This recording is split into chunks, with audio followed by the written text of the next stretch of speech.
कैसे हैं आप लोग? आई होप कि बिल्कुल घर जैसे हैं। नहीं है तो आदत डाल लीजिए, जीवन में छोटी बड़ी समस्याएं तो आती ही रहती है। आज की इस वीडियो में हम लोग फिर से 10th के अर्थव्यवस्था के बारे में चर्चा करने वाले हैं। और जो फर्स्ट चैप्टर है उसका हम आपको फर्स्ट वीडियो डाल चुके हैं, ठीक है ना। ये मेरा सेकंड वीडियो है और फर्स्ट वाले वीडियो में हम आपको बात बताए हुए थे कि अर्थशास्त्र क्या होता है, अर्थव्यवस्था क्या होता है और दोनों में अंतर बताए हुए थे, ठीक है ना।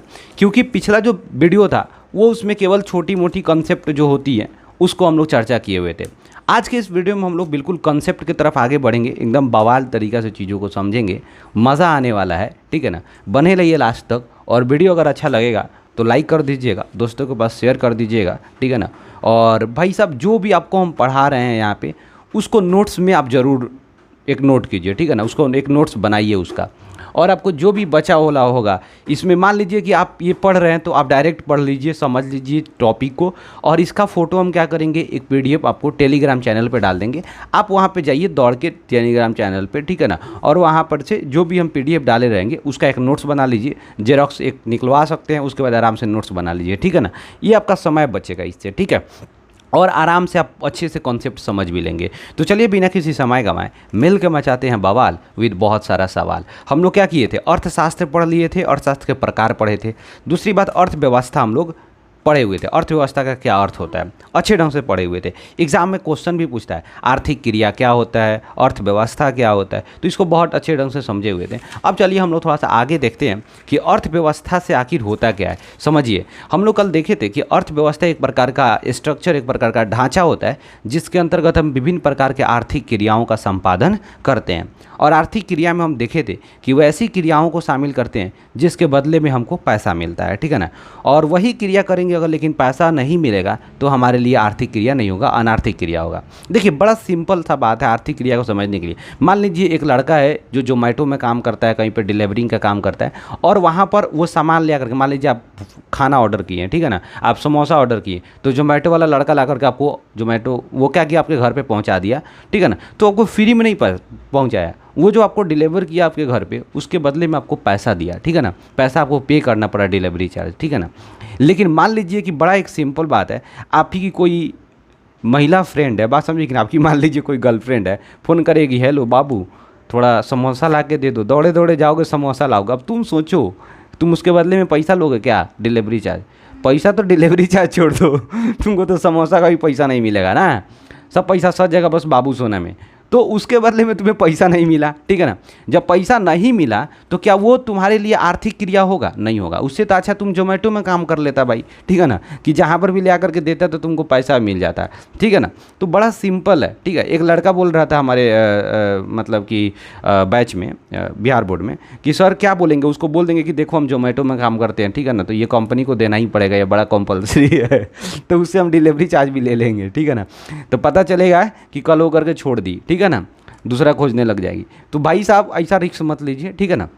तो बस चीज़ों को समझिए हम, ठीक है ना। यहाँ पे कह क्या रहे हैं कि आर्थिक क्रिया का सीधा मतलब होता है कि आप वैसा कार्य कर रहे हैं जिसके बदले में आपको पैसा मिलता है। अगर वही कार्य के बदले में पैसा नहीं मिलता है तो आपके लिए आर्थिक क्रिया नहीं होगा। इतना सिंपल है ना। अब देखिए अर्थव्यवस्था में होता क्या है। देखिए अर्थव्यवस्था में दो कार्य होता है, एक वस्तु एवं सेवा का उत्पादन होगा। अब वस्तु का उत्पादन मतलब आप समझ जाइए, बात समझिए कि नहीं, सामान बनाया जाएगा, ठीक है ना। जैसे रोटी बनाया, जैसे मान लीजिए आप अगर बड़ा सिंपल है, समझ सकते हैं, टेबल बनाना, कुर्सी बनाना, मोबाइल बनाना, ठीक है ना। तो ये सारा का सारा जो है एक तरह का वस्तु का निर्माण हो रहा है। सेवा का उत्पादन वही बोल रहे हैं भाई साहब, किसी को सर्विस देना, किसी को सामान ला करके पहुँचाना, बात समझिए कि नहीं। किसी का जैसे डॉक्टर क्या करता है, सर्विस देता है, बात समझिए कि नहीं। उसी तरह टीचर क्या है, सर्विस देता है। उसी तरह आप देखेंगे दुकानदार क्या करता है, सर्विस देता है। तो इस तरह आप समझ सकते हैं चीज़ों को बहुत ही आराम से कि सर्विस देना का मतलब, सेवा का मतलब कोई आप वस्तु नहीं दे रहे हैं, ठीक है ना। कोई किसी को आप क्या कर रहे हैं, उसकी ज़रूरतों को पूरा कर रहे हैं, ठीक है ना, और उसके बदले में आपको पैसा मिल रहा है, तो वो सेवा हो जाएगा। वस्तु का मतलब किसी को आप पैसा दिए और आपको बदले में कोई सामान मिल गया, तो उसको हम लोग बोल देंगे क्या, उसको बोल देंगे हम लोग वस्तु।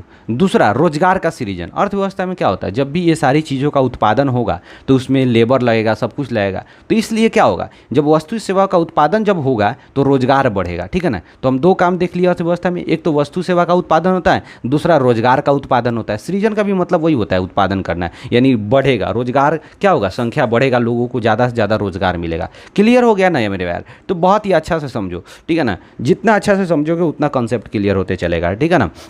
अब आइयो जी, आगे हम देखते हैं क्या, ब्राउन के अनुसार अर्थव्यवस्था। हम ये भी देखे थे ब्राउन के अनुसार, यानी ब्राउन जो थे एक प्रकार के अर्थशास्त्री थे, ठीक है ना। उन्होंने ये अर्थव्यवस्था को क्या किए थे, परिभाषित किए थे। ये यहाँ तक तो सब बहुत अच्छे से क्लियर कर लिए हुए थे।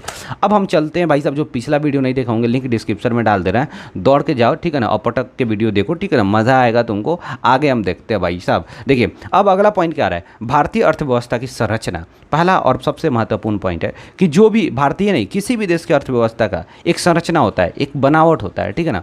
और उसमें जो हम आर्थिक क्रिया कहते हैं ना, उसको हम क्या करते हैं, अलग अलग रूप में बांट देते हैं। बड़ा सिंपल है ना जी, कि आर्थिक व्यवस्था में हम क्या करते हैं, आर्थिक क्रियाओं को पढ़ते हैं और उसी आर्थिक क्रियाओं को उसके गुण के आधार पर उसको बांट देते हैं जी, ठीक है ना। इतना तो क्लियर हो गया जी। अब आगे देखते हैं। देखिए कह रहे हैं कि अर्थव्यवस्था की संरचना में किसी भी देश की अर्थव्यवस्था में विभिन्न प्रकार की आर्थिक क्रियाओं का संचालन किया जाता है, यानी होता है, ठीक है ना। इन्हीं क्रियाओं को 3 भागों में बांटा गया है। बात समझे कि नहीं, उनके गुण के हिसाब से, उनके स्पेशलिटी के हिसाब से 3 भागों में बांट दिया गया जी, ठीक है ना। अब वो कौन कौन सा होगा, एक तो होगा प्राथमिक क्षेत्र, ठीक है ना, द्वितीयक क्षेत्र और तृतीयक क्षेत्र। बड़ा सिंपल है। प्राथमिक क्षेत्र का सिंपल मतलब होता है जब कोई प्राकृतिक रूप से बढ़ा हुआ उत्पादित, मतलब एक तरह से आप विकसित चीज़ों को हम अपने घर पे वहाँ से निकाल करके लाते हैं, उसको प्राथमिक सेक्टर। जैसे मान लीजिए कृषि, ठीक है ना, खनन विधि, ठीक है ना। प्राकृतिक रूप से क्या हो गया है कि वहाँ पर किसी भी एरिया में कोयला का क्या हुआ, भंडार पड़ा हुआ है, किसी एक तो खनिज का भंडार पड़ा हुआ है, इस तरह वहाँ से हम खनन करके लाते हैं। प्राकृतिक रूप से क्या होता है, अनाज का उत्पादन होता है, उसको हम काट करके घर पे लाते हैं।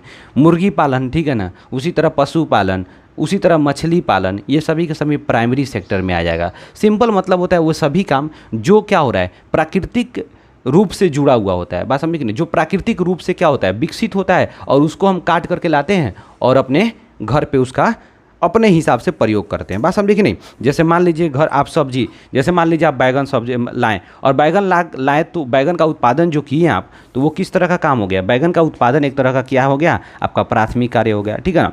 अब वो बैगन लाए मार्केट में ले आकर के, बात समझे कि नहीं, आप देखते हैं पैकेट खूब बढ़िया बढ़िया मार्केट में, बात समझे कि नहीं, पैक करके सामान बिकता है। जैसे मान लीजिए आलू का उत्पादन किए, चिप्स मार्केट में बिकने लग गया, तो ये द्वितीयक क्षेत्र हो गया। जब उसको लाए इंडस्ट्री में तैयार किए कोई दूसरे रूप में, उसका रूप बदल दिए, ठीक है ना, उसमें प्रोसेस करके उसको फिनिश कर दिया, और तो उसका द्वितीयक क्षेत्र हो गया। तृतीयक क्षेत्र का मतलब मान लीजिए वही चीज़ जो है फैक्ट्री में बना और उसको ला करके हम अपने गांव मोहल्ला में बेच रहे हैं, तो वो तृतीयक कार्य हो गया।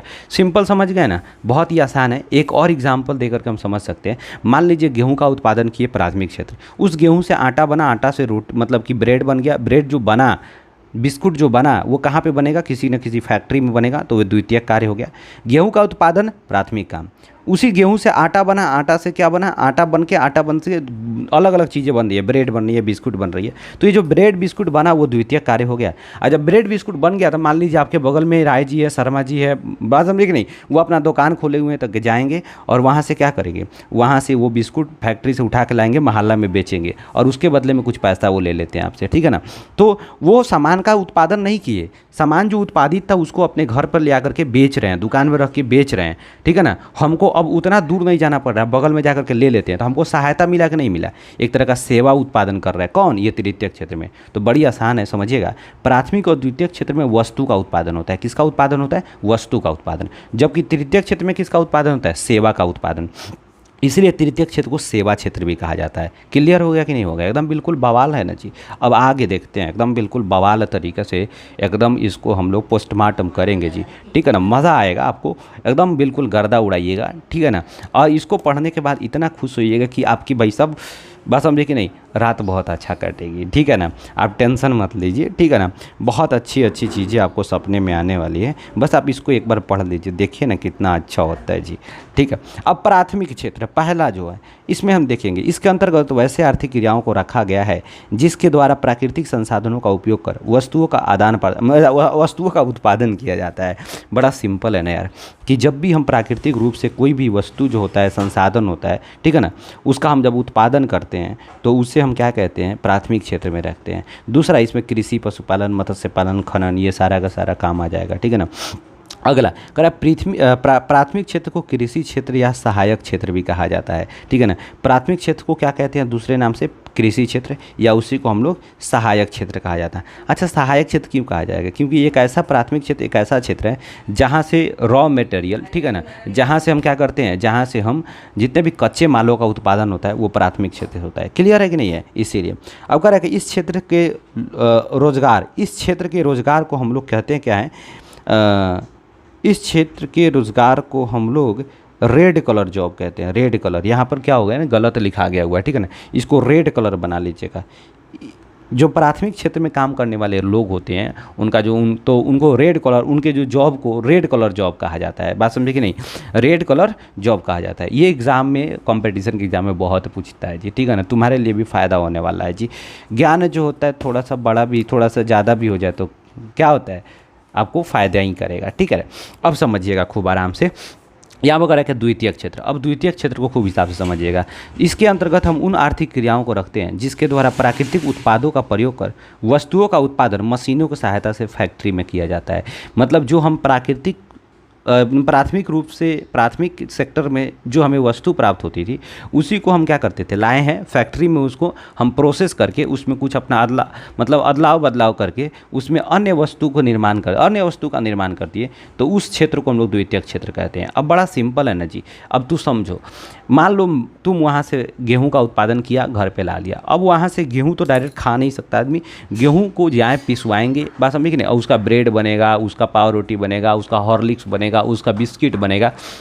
तो ये जब भी ये सारी जो क्रियाएं हैं, ये क्रियाएं क्या होगी, ये जो क्रियाएं होंगी मेरे भाई वो द्वितीयक क्षेत्र में आएगी। जैसे बिजली का उत्पादन, पेट्रोलियम, रिफाइन, बिस्कुट का निर्माण करना इत्यादि। पेट्रोलियम जब हम लोग समुद्र से निकालते हैं तो उसको प्राथमिक क्षेत्र कहते हैं। उसी पेट्रोलियम को लेकर के क्या होता है, मशीन में रिफाइन किया जाता है तो उसको हम द्वितीयक क्षेत्र कहते हैं। आ जब वही पेट्रोलियम पेट्रोल पंप पर आके बिकने लगता है तो उसको तृतीयक क्षेत्र कहते हैं। कितना आसान है बात, समझ जाइएगा आराम से। कह रहा है क्या, यह क्षेत्र विभिन्न प्रकार के उद्योगों से जुड़ा हुआ है, इसलिए इस क्षेत्र को औद्योगिक क्षेत्र भी कहा जाता है, क्योंकि यह क्षेत्र, इसके जो जितने भी कार्य आते हैं वो सभी उद्योगों में होता है, ठीक है ना। तो एक तरह से उद्योग से जुड़ा हुआ है, इसीलिए इसको औद्योगिक क्षेत्र भी कहा जाता है। अब देखिए, इस क्षेत्र में जितने भी काम करने वाले लोग होते हैं, ठीक है ना, उनको क्या कहा जाता है, रेड कलर जॉब। उनके कार्यों को क्या कहता है, उनके जो जॉब होता है उनको क्या कहता है, रेड कलर जॉब। और जो भी मतलब इसमें जुड़े होते हैं उनको रेड कलर मजदूर भी कहा जाता है, ठीक है ना। रेड कॉलर, देखिएगा यहाँ पर कॉलर बोला जा रहा है, कॉलर यानी जो शर्ट का कॉलर होता है ना, कॉलर जिसको हम लोग कॉलर बोलते हैं, ठीक है ना, वो वाला बात है, ठीक है ना। तो इस क्षेत्र में जो काम करने वाले मजदूर होते हैं उसको ब्लू कलर मजदूर भी कहा जाता है, ब्लू कॉलर मजदूर, ठीक है ना। कलर मजदूर नहीं, कलर का मतलब रंग होता है, ब्लू कॉलर, ठीक है ना, ब्लू कॉलर जॉब कहा जाता है, ठीक है ना। यहाँ पर जॉब लिख लीजिए, ब्लू कॉलर जॉब कहा जाता है, ठीक है ना। क्लियर। अब आइए हम लोग थोड़ा सा एकदम बिल्कुल बवाल तरीक़ा से चीज़ों को समझते हैं, आगे बढ़ते हैं भाई साहब एकदम। अब आइए देखते हैं, देखिए क्या कह रहा है क्या कि तृतीयक क्षेत्र। अब तृतीयक क्षेत्र को समझिएगा। कह रहा है क्या, तृतीयक क्षेत्र के अंतर्गत आने वाली आर्थिक क्रियाएं प्राथमिक एवं द्वितीयक क्षेत्र के विकास में मदद करता है। ये तृतीयक क्षेत्र में जो भी चीज़ें होती है ना, उससे क्या होता है, प्राथमिक और द्वितीयक क्षेत्र में मदद मिलता है। कैसे, जैसे मान लीजिए हम खेत में क्या करते हैं, खेत हमको जोतना है तो खेत जोतने के लिए ट्रैक्टर चाहिए, तो ट्रैक्टर क्या करता है, ट्रैक्टर सर्विस देता है। आपको बीज छींटने के लिए क्या चाहिए, बीज छींटने के लिए भी मशीन लग सकता है, आजकल तो ज़माना बहुत आगे बढ़ चुका है। मान लीजिए आप फसल का उत्पादन कर लिए तो वहाँ से ढोकर घर लाने के लिए आपको क्या चाहिए, बैलगाड़ी चाहिए, ट्रैक्टर चाहिए कि नहीं चाहिए। तो क्या करता है, ये सभी तृतीयक क्षेत्र में आता है और ये क्या करता है, सर्विस प्रोवाइड करता है, जिससे प्राथमिक और द्वितीयक क्षेत्र जो होता है ना, बहुत ज़्यादा उसको सहायता मिलता है और वो आगे बढ़ जाता है, ठीक है ना। अगर मान लीजिए कि तृतीयक क्षेत्र नहीं होगा तो क्या ये दोनों क्षेत्र, प्राथमिक और द्वितीयक क्षेत्र डेवलप कर पाएगा, नहीं कर पाएगा। अब मान लीजिए ना, कितना मूड़ी पर ढोकर के घर से लाइएगा आप अपना मतलब जो भी होता है काम आगे नहीं बढ़ पाएगा ज़्यादातर, सिंपल बात है, ठीक है ना। अब समझिए कह रहा है कि इसके अंतर्गत वस्तुओं का उत्पादन नहीं है, यहाँ केवल सेवाओं का उत्पादन होता है। तो जो भी यहाँ पर कार्य होता है वहाँ पे वस्तु नहीं बनता है, केवल सेवा का उत्पादन होता है, इसीलिए तृतीय क्षेत्र को क्या कहा जाता है, सेवा क्षेत्र भी कहा जाता है। यहाँ सेवाओं का उत्पादन होता है इसलिए इसे सेवा क्षेत्र भी कहते हैं। जैसे व्यवसाय, बैंकिंग, संचार, परिवहन, ये सब पर क्या होता है, सेवा का उत्पादन होता है, कोई वस्तु आपको नहीं मिलता है, ठीक है ना, बनता नहीं है। दूसरा, वर्तमान में किसी भी देश की अर्थव्यवस्था में सबसे ज़्यादा योगदान सेवा क्षेत्र का। सेवा क्षेत्र एक ऐसा क्षेत्र है मेरे भाई जहाँ पे सबसे ज़्यादा प्रॉफिट होता है, सबसे ज़्यादा जो कमाई वाला क्षेत्र है वो सेवा क्षेत्र है। देश के भी जीडीपी में आप देखिएगा सेवा क्षेत्र का सबसे ज़्यादा महत्वपूर्ण योगदान रहता है। सबसे ज़्यादा जो लोग पैसा कमाते हैं, सबसे ज़्यादा जो टैक्स आता है सरकार को, वो तृतीय क्षेत्र से यानी सेवा क्षेत्र से आता है, ठीक है, क्लियर हो गया ना। अगला करा है, इस क्षेत्र के रोजगार को वाइट कॉलर जॉब कहते हैं। इस जो तृतीय क्षेत्र में आता है ना, इसको वाइट कॉलर जॉब कहते हैं। क्यों? क्योंकि वाइट कॉलर जॉब इसलिए क्योंकि इसको करने के लिए क्या होता है भाई साहब, ऑफिस में बैठ के काम करना होता है, पेपर वाला काम होता है, बात समझे कि नहीं, कोई भी देह में माटी उटी नहीं लगने वाला काम होता है, ठीक है ना, इसलिए इसको वाइट कॉलर जॉब कहा जाता है, ठीक है ना, वाइट कॉलर जॉब कहा जाता है। क्योंकि यहाँ पर काम करने वाले लोग जो होते हैं बहुत ज़्यादा जो होते हैं ग्राउंड से जुड़े हुए नहीं होते हैं। बात समझ आया कि नहीं आया? अब बहुत ही सिंपल बात है, बहुत ही आसान बात, आई थिंक आपको समझ आया होगा। अब देखिए, अब अर्थव्यवस्था के प्रकार हम इतना ही तक रहने देते हैं आज के इस वीडियो में। नेक्स्ट वीडियो में अर्थव्यवस्था के प्रकार पढ़ेंगे, ठीक है ना, एकदम बिल्कुल बवाल तरीका से बवाल मचाएंगे। आई होप कि ये वीडियो बहुत ही अच्छा लगा होगा। अच्छा लगा होगा तो लाइक कीजिए, चैनल को सब्सक्राइब कीजिए, दोस्तों के पास शेयर कीजिए। मिलते हैं नेक्स्ट वीडियो में बवाल मचाते हुए, तब तक के लिए जय हिंद।